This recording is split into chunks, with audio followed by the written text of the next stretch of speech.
Let's play a pop song, singing through that highway song. Got a little naive smile, the kind that drives you out. Nothing like playing with fire, it brings boy to life. You with a fuse you light, you're good, you're dynamite.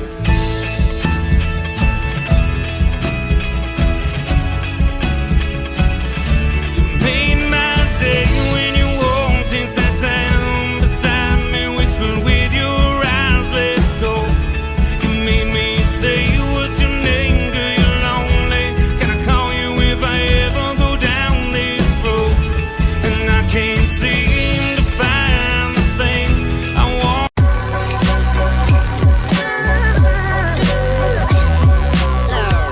The following is a presentation of the Belly Up Sports Media Network.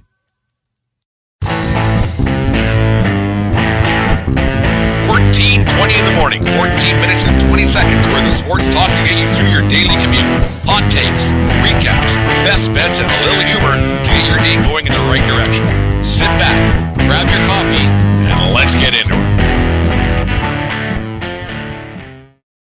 All right, 14:20 in the morning for this July the 25th, 2023. Today's show is brought to you by Caldera Lab and calderalab.com. Use promo code 1420lab at calderalab.com and save yourself 20% on the best in men's skincare with their all-natural skincare products today. It's great stuff for these summer months and everything else when the skin can take a bit of a beating with the UV rays and everything else that comes across. Remember, we are part of the Belly Up Media Network. Go to bellyupsports.com for all their great articles and other podcasts such as Crap Food Sports, the Corner Booth Podcast, Sports Soul Podcast, and all other kinds of great entertainment after you listen to ours, of course, on a daily basis.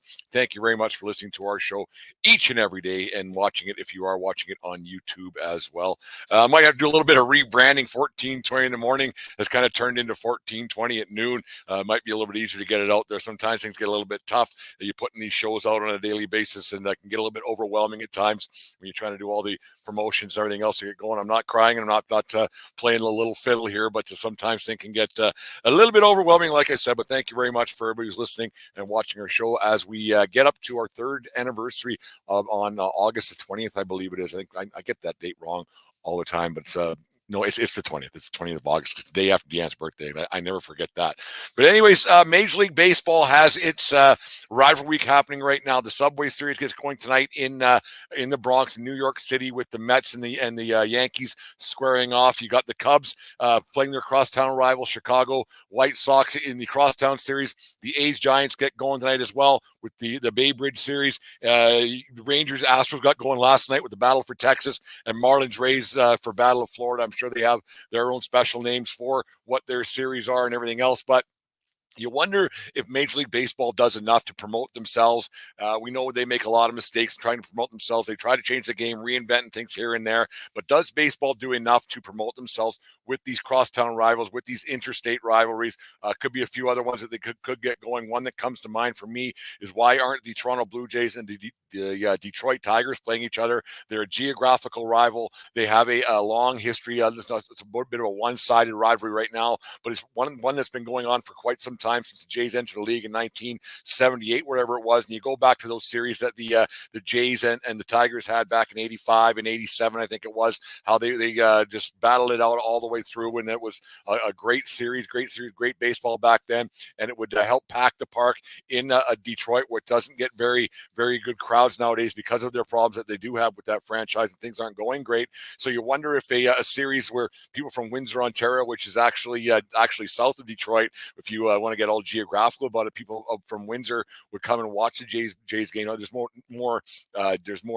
Tigers fans in Windsor than there are Jays fans because of the proximity. But you would probably get a really, really good fan base out of the Toronto area, the GTA as they call it, to go into Detroit to watch these games and have this going on, which would help attendance and the like. And then you wonder why a team like the Kansas City Royals aren't playing just an hour away with the St. Louis Cardinals, why those two teams aren't playing each other right now and having a battle in that area of the world and getting that thing going. You wonder why it doesn't happen very much at all. I don't think it'd be that hard to figure out to consistently have these teams playing each other year in, year out, and having these rivalry games and having these rivalry series all at the same time to bring eyeballs to the TVs and asses in the seats. I don't think it would be too hard to figure out, and why baseball can't figure it out on its own, and why they got to have Brent from the 1420 Sports Bar podcast figured out for them. I kind of miss the old days when it was just the American League and National League, and there was no interleague play and everything else. But since they're going to do it, and since they have decided to do it back in whatever year it was, sometime in the 90s or 2000, I can't remember when the first one was. Should have done a little more research, but it doesn't much matter. Since they're going to do it, they might as well go and do it full bore. I do miss the days when the only time these two teams would see each other would be in the World Series, and that's kind of something that is missed a little bit. I do miss the days when the All-Star game meant a little bit more, when there were players who were not built for the National League, when there were players that were built for the American League, and that's just where they played. I miss the days where the Yankees and the Red Sox, or the Yankees and the Mets, the Yankees and the Mets wouldn't play each other, but they finally met in the World Series that year in 2000. I do miss the days of the 1987 World Series, when the Bay Bridge and everybody remembers, who was my vintage or a little bit around there, the earthquake that happened during the World Series in October of 1987, where the Oakland A's played the San Francisco Giants for the first time in their long histories, right? And the earthquake happened, and everything else, and the A's and the Giants and that World Series, which was a great, and it got interrupted for I think 5 days or whatever it was. But I remember exactly where I was watching that World Series, and I kind of miss those days when those two teams would only play each other once a year, or wouldn't play at all. They'd meet in spring training maybe, and then that would be it. And then you wouldn't see them again till the next spring training, because back then a lot of those teams weren't making world championships, and they were just the interleague play wasn't a thing. I don't know how much I like interleague, but it's here to stay, obviously. And now I think you're going to find in the coming years ahead, I don't think we're going to be too far away from not having divisions at all. It's going to be a 1 through 15, and that's it. I think you're going to see divisions go away,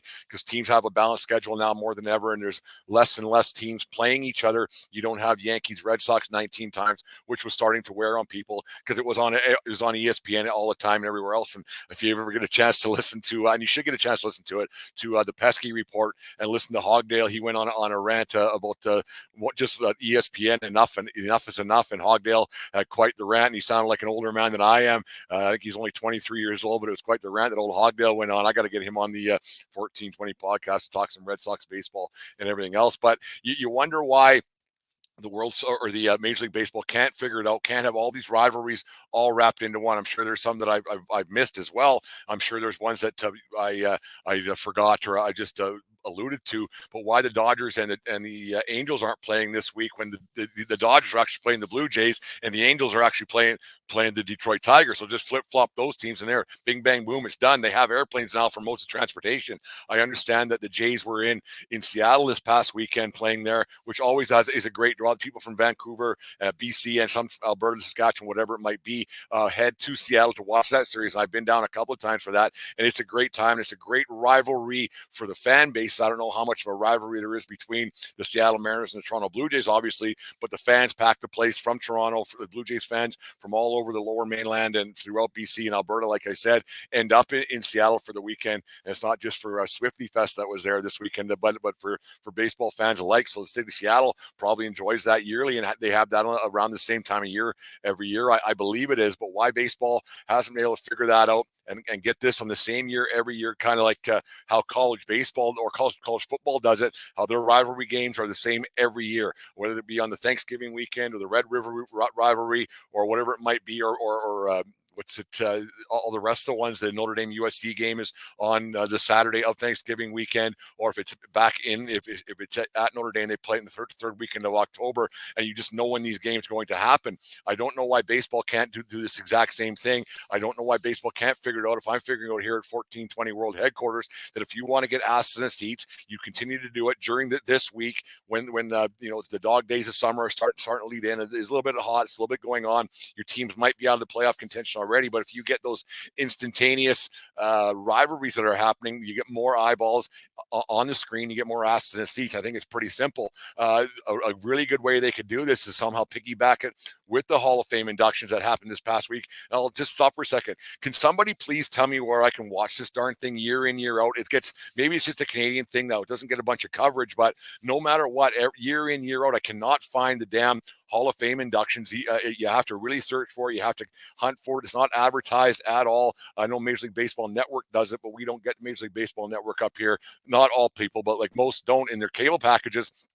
I have DAZN or DAZ and DAZN, whatever that might be. So it's on there, but it's not advertised that it's there. And unless you're in front of your TV, which I wasn't all weekend because I was umpiring baseball for those of you who listen to the show, it gets pretty tough to find these games sometimes. It gets pretty tough to find when the Major League Baseball Hall of Fame, it's not the Major League Baseball Hall of Fame inductions, but the Baseball Hall of Fame inductions. Why that doesn't get more juice, why it doesn't get more press, why you can't find the darn thing. I know that Scott Rowland and Fred McGriff, the crime dog, aren't the two sexiest names going into the Hall of Fame in baseball history, but it's still the Hall of Fame inductions. A lot of guys, I mean, I was a big McGriff fan. He played for the Jays and the like, and that when you can't find where this is and why you can't see the Hall of Fame inductions is a bit of a mystery to me. But we'll get back to that Hall of Fame thing another day. Because you want a good conversation, just bring up the Hall of Fame no matter what, because that always brings up good barroom conversation.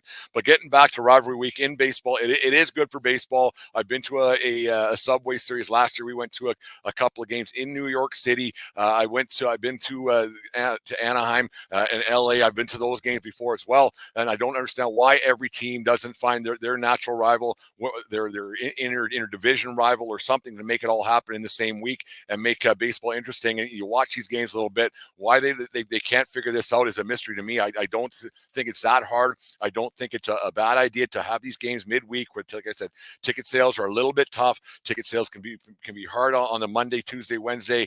During the summer, no matter what, people have other things going on. They don't go to games on weekdays. They go to games on weeknights or on weekends. So it's just one of those things that baseball should be able to figure out quite easily on their own. And why it takes me to bring this up. Maybe I'm sure it's been brought up on other podcasts and other sports networks around the world today right now. But it's just one of those things that you wonder how it gets to this point year in, year out. How baseball steps on their own foot and can't figure out the simple ways to get people to watch this great game, because the game is in a really good spot right now on the field. There's a lot of teams that are playing that usually don't have a hope in hell. There are some division races right now, like the Baltimore Orioles somehow overtook the mighty Tampa Bay Rays, who never ever win a damn thing, but they have found a way to overtake them, and it's interesting to see how that's going. I actually wonder how who Aaron from Bruliana Sports cheering for on this week when his Baltimore Orioles are facing his Philadelphia Phillies. So that's an interesting little quandary he's got himself into. Does he have one of those jerseys that are half and half, like I've seen some people have? But Aaron, to talk to you later about getting you back on the show and everything else. So baseball always has a marketing problem. They don't have a baseball problem. Like I said, the game is in a very good spot, but baseball will always have a marketing problem. They can never figure it out. They'll never get out of their own way, and they'll never find a way to make it easier. And I don't understand why they have a trouble, because it's a great game, and those who watch it on a weekly basis, they love it. The crowd in LA last night was going crazy. There were a lot of Jays fans down there. Jays fans travel rather well. Maybe they made the way from Seattle down to LA for this week too, but there was a great it's always a good atmosphere at Dodger Stadium. But you watched that game last night, and it was a great ball game between those two teams. So maybe it's just an East Coast thing, or in the middle of America thing, where they can't figure it out and get these rivalry games going. It's going to be a tough sale between the Chicago White Sox and Chicago Cubs, two teams going nowhere in a hurry. But I think a rivalry game in the midweek will get lots more people going from Stadium A to Stadium B, and vice versa. Same thing with the Mets and the Yankees. And actually, I want to bring this up. When we were down there last year, we didn't go to the first game for whatever reason. We just took a night off from the ballpark, and we were wandering around Manhattan. We couldn't even find the game on TV. It wasn't on national television. We only found it at a pub.